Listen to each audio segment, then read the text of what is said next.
Welcome to our channel. Today we how to activate Google Merchant Center for Shopify Dropshipping, beginner guide step by step clearly.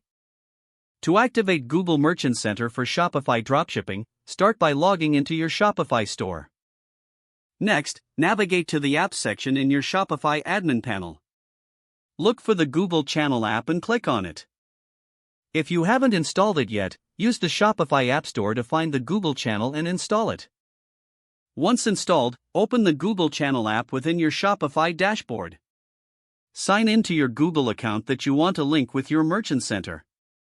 After logging in, select the option to create a Merchant Center account if you do not already have one. Fill out the required fields, including your business name, country, and time zone. Accept the terms and conditions to proceed with the account creation. Once your account is set up, navigate to the Products tab within the Google Channel. Click on Sync Products to ensure your Shopify products are uploaded to Google Merchant Center. Review any notifications or errors regarding your product listings.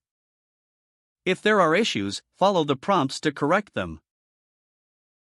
Next, set up your shipping and tax information in the Google Merchant Center.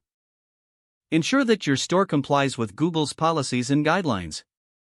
Connect your Google Ads account if you intend to run advertising campaigns. Check the Merchant Center dashboard for any alerts or recommendations.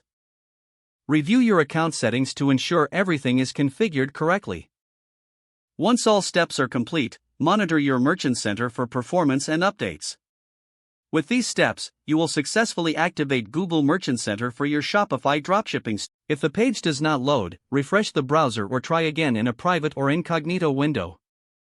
Make sure you are using the correct email address, then retype it carefully to avoid small typos.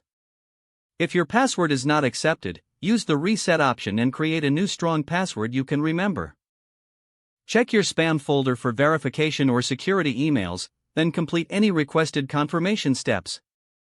Enable two-factor authentication if available to improve account security and reduce unauthorized access risk.